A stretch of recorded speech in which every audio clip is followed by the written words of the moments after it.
E aí, pessoal católico ligado no YouTube. Hoje eu trouxe para o canal o livro de Miguel de Cervantes, Dom Quixote de la Mancha. Esse clássico da literatura mundial, escrito por Miguel de Cervantes e foi publicado na cidade de Madrid no ano de 1605. Percebam que o período da sua publicação, a imprensa já havia sido criada. E com isso, aumentou-se como nunca tinha visto antes a circulação dos livros. Algo que até então era impossível de ser feito. Algumas pessoas vão dizer que isso foi uma falta de incentivo da Igreja Católica. A Igreja Católica não queria que a informação se difundisse, mas isso é uma grande falácia, porque a própria imprensa ela foi inventada já ainda na Idade Média. Segundo Regine Pernod, nesse livro aqui, ó, na Idade Média, o que não nos ensinaram, existiram vários renascimentos durante a Idade Média. Entendamos aqui renascimentos, períodos em que as artes, a arquitetura clássica e a literatura, elas floresceram. Mas o que faltou foi justamente essa imprensa para que pudesse circular. A Reforma Protestante também já havia acontecido, em 1517, né? E os reflexos dela também já estavam sendo sentidos dentro da própria Igreja Católica. O Concílio de Trento, por exemplo, que aconteceu entre 1545 e 1563, já estava sendo colocado em prática. Espanha era o país de Miguel de Cervantes. Um país onde o catolicismo era e ainda é muito forte culturalmente falando. E aqui estamos, então, irmãos, num terreno privilegiado para a gente desenvolver uma reflexão sobre o livro de Dom Quixote de la Mancha.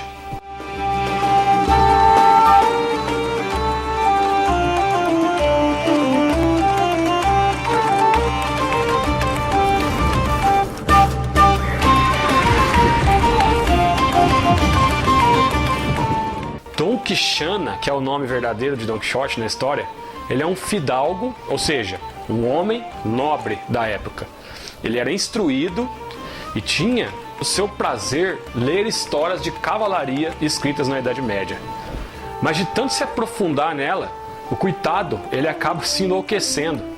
Então ele pega a armadura de seus antepassados avós e a veste, monta em seu velho cavalo, Rossino, e idealiza uma dama para ser sua senhora, porque nunca havia lido em livro algum de cavalaria um cavaleiro andante que não possuísse uma senhora. Doravante não era mais Dom Quixana, mas Dom Quixote de la Mancha, montado em seu alazão rocinante e impulsionado pelo amor de uma donzela chamada Dulcinea del Toboso.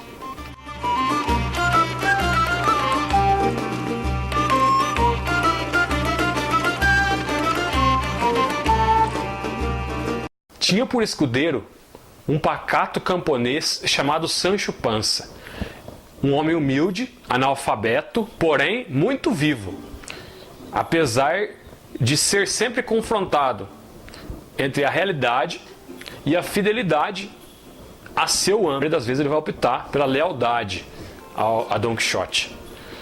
O mais importante do livro é o imaginário católico transbordante dele. A fidelidade, a cortesia e principalmente os laços fraternos entre os seus semelhantes. Isso sim é muito importante e perceptível ao longo do livro. É como se o livro se dividisse em duas partes. A primeira, onde Dom Quixote e Sancho Panza empreendem aventuras sozinhos, e essa parte é marcada por muitas tragédias, e constantes tragédias. E uma segunda parte, onde o padre, o barbeiro e em seguida mais alguns personagens se ajuntam ao grupo. E nesse momento, as tragédias se tornam bem menos frequentes. Ou seja, a vivência solitária, individualista, é superada pela vida em comunidade, onde os irmãos cuidam uns dos outros fraternalmente. Sancho Panza passa por cada uma pelo seu amo, mas se mantém fiel até o fim. O padre e o barbeiro, que reencontram Don Quixote, são movidos por um autêntico sentimento de lealdade a seu fidalgo, que estava beirando a loucura, e fazem de tudo para o levarem de volta para casa, para lá tentarem de alguma forma trazerem de volta a sanidade, mesmo que não saibam muito bem como. No capítulo 18, Don Quixote, ao ver 2 rebanhos de ovelhas levantarem poeira, em seu delírio, pensa ser ele 2 tropas de cavaleiros prestes a se colidirem. Então, ele começa a dizer a Sancho os nomes dos cavaleiros que ali se enfrentavam. Todos os nomes de famosos cavaleiros que havia lido nos romances cavalheirescos. Esse trecho é muito bom. Não somente engraçado, mas é nele onde mais intensamente a lealdade de Sancho é ressaltada. Talvez em todo o livro.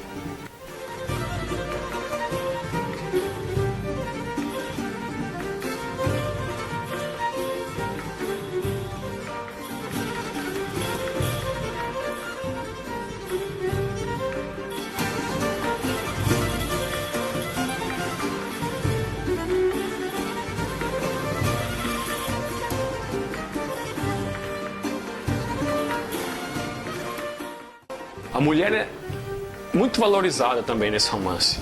O padre e o barbeiro encontram Doroteia em um rio e a procuram ajudar.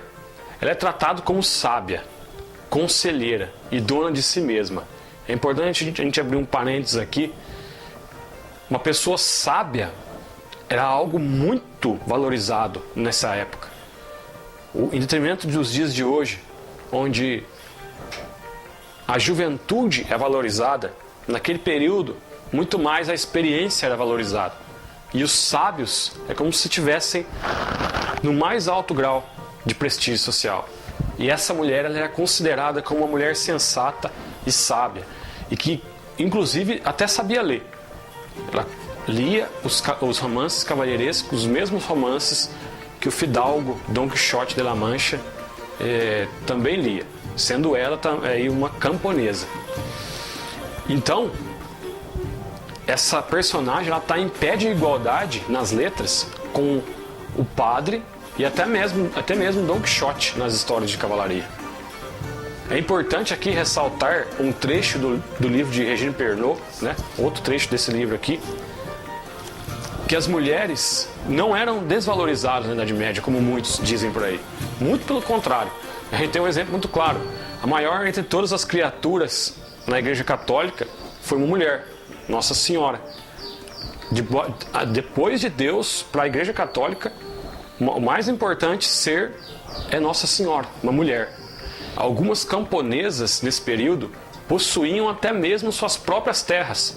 Mas foi justamente no Renascimento, no período do Renascimento, onde as ideias e aqueles ideais clássicos da Grécia Antiga e da Roma Antiga, em que as mulheres ocupavam um lugar marginal na sociedade, começa a retornar na mentalidade ocidental, é que as mulheres então começam a ser novamente tratadas como seres inferiores. Elas eram veneradas nesse período da Idade Média, principalmente na literatura. Se olharmos para a literatura do período clássico, as mulheres sempre eram retratadas como vingativas, rancorosas e pessoas más e ardis, seres que o homem deveria amar, mas ao mesmo tempo temer, ou pelo menos olhar com certa desconfiança. Como, por exemplo, na tragédia grega escrita por Eurípides, Medeia. Esse amor cavalheiresco em que o homem dá a vida por sua amada é herdeiro direto da mentalidade medieval e encontra seus fundamentos na própria Bíblia, onde Paulo diz à comunidade de Éfeso: maridos, amai vossas mulheres, como Cristo amou a igreja e se entregou por ela. Indico para todos a leitura de Don Quixote de la Mancha, não só pelo crescimento intelectual que ele proporciona, mas também para despertar em si este senso de comunidade e de amor fraterno. Tenho certeza que você vai dar muitas risadas, porque o livro ele tem uma pegada trágica, mas também cômica. Bom, desejo boa leitura a todos, fiquem com Deus e até o nosso próximo vídeo.